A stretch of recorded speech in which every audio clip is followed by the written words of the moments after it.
Hi everyone and welcome to the trade with Hrithik. आज मैं आपको बहुत एक इंटरेस्टिंग सा टूल बताने वाला हूं जो फ्री ऑफ कॉस्ट अवेलेबल है आपके ट्रेडिंग व्यू के ऊपर। ठीक है, तो हम ऑलरेडी कुछ सुपर चार्ट्स के बारे में बात कर चुके थे और कुछ उसकी बेसिक सेटिंग और बेसिक इंफॉर्मेशन के बारे में बात कर चुके थे।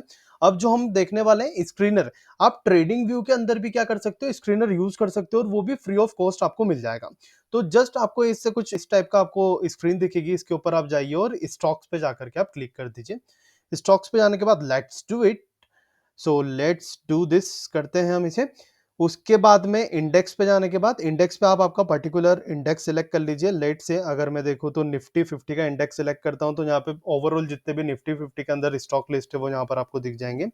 प्राइस कॉम्बिनेशन अगर मुझे देखना है तो 100 से अबूव या 100 से 10 टू 100, 10 से बिलो, 5 से बिलो या फिर अबोव 50 ईएमए। तो ऐसे कुछ आपके पास में इस टाइप के प्राइस के बेसिस पे आप चेक कर सकते हो। तो मैं देख लेता हूँ कि जो 50 ईएमए के बिलो है या फिर 50 ईएमए के अबूव है, तो मैं 50 ईएमए के अबूव वाले जितने भी प्राइस है उसको चेक कर लेता हूँ। तो जस्ट मैं 50 ईएमए के अबूव वाले प्राइस को चेक कर चुका हूँ। उसके बाद में मुझे चेंजेस देखना है कि कितना चेंजेस आया उस पर्टिकुलर स्टॉक्स के अंदर। तो उसके अंदर 5% या फिर 10% से अबूव का चेंजेस अगर है तो यहाँ पर 10% से अबूव का चेंजेस कुछ नहीं दिख रहा है। 5% से अबूव चेंजेस नहीं। 0 to 5% पे हम चेंज चेक कर लेते हैं, तो हाँ 0 to 5% पे हमें कुछ चेंजेस दिख रहे हैं, तो ये चेंजेस वाले स्टॉक्स आपको यहाँ पर दिख जाएंगे। मार्केट कैपिटलाइजेशन आपको 2 बिलियन से ज्यादा रखना है, तो 2 बिलियन से ज्यादा के मार्केट कैपिटलाइजेशन के अकॉर्डिंग आपको स्टॉक्स यहाँ पर फिल्टर करते हुए दिख रहे हैं। ठीक है, इसके अकॉर्डिंग आप चाहो तो आप कस्टम भी यूज कर सकते हो। अगर आपको लग रहा है कि आपको कुछ पर्टिकुलर मार्केट कैपिटलाइजेशन के ही स्टॉक्स चाहिए तो आप यहाँ पे उसे सिलेक्ट कर सकते हो। Right, P ratio 25 to 50, 15 to 20, तो ये इंडस्ट्रीज टू इंडस्ट्री बिलोंग करता है। तो लेट से मैं सिर्फ आपको बताने के लिए 20 के बिलो देख लेता हूँ, 20 के बिलो या फिर 50 के अबोव देख लेता हूँ। ठीक है, तो 50 के अबोव में मैंने देखा तो भारतीय एयरटेल आ रहा है। भारतीय एयरटेल के अलावा 50 to 50 जिसके अंदर ज्यादा स्टॉक्स है, आप जो भी चाहें वो यूज कर सकते हैं आपके एनालिसिस के अकॉर्डिंग। जहाँ पर मैंने देखा कि पी रेशियो 20 और 20 या 20 के बिलो यहाँ पर पी रेशियो है। ईपीएस की मैं कुछ बात करूँ तो ईपीएस 10% से ग्रो करा, तो 10% से ग्रो करने का ईपीएस इतना है।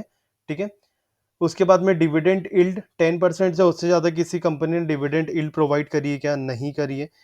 10% से कम 5% या उससे अबूव नहीं, या फिर 2% या उससे अबूव यस, 2% और उससे अबूव कुछ कंपनीज ने डिविडेंड यहाँ पर प्रोवाइड करा है। कौन से सेक्टर के आपको कंपनीज चेक करना है तो आप वो सेक्टर्स भी यहाँ पे सिलेक्ट कर सकते हैं। तो यहाँ पे हमें दिख रहा है पर्टिकुलर दो ही सेक्टर्स अवेलेबल है, दो स्टॉक्स इतना फिल्टर करने के बाद में बचा है। Strong sell, neutral buy, buy sell, strong buy, ये भी आप यहाँ पर चेक कर सकते हैं। लेट से मैंने देखा कि यहाँ पर इस न्यूट्रल है, तो न्यूट्रल पे मुझे कोई भी रेटिंग नहीं दिख रही है। बाय के लिए रेटिंग अगर मैं देखूं तो ये दोनों ही बाय के लिए रेटिंग यहाँ पर मुझे देखने के लिए मिल रही है। परफॉर्मेंस देख सकते हैं कि यहाँ पे आपके अकॉर्डिंग परफॉर्मेंस क्या होना चाहिए।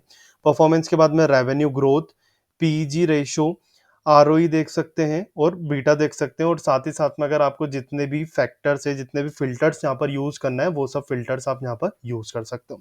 तो ये एक बहुत इंटरेस्टिंग सा स्क्रीनर है। इसके बेसिस पे आप आपको स्टॉक सिलेक्शन करने के लिए बहुत ही ज्यादा स्कोप मिलेगा। लेकिन इसके पीछे आपको थोड़ा सा फंडामेंटल रिसर्च करना पड़ती है, फंडामेंटल फाइनेंशियल्स आपको थोड़े से आपके स्ट्रॉन्ग करना पड़ते हैं। ठीक है, तो उसके बाद में आप इस स्क्रीन को यूज करें और इसके बेसिस पे आपको जो भी लगता है उसको आप ट्रेड कर सकते हो। ठीक है, so this is only for the educational purpose. So thank you everyone and thank you for your precious time.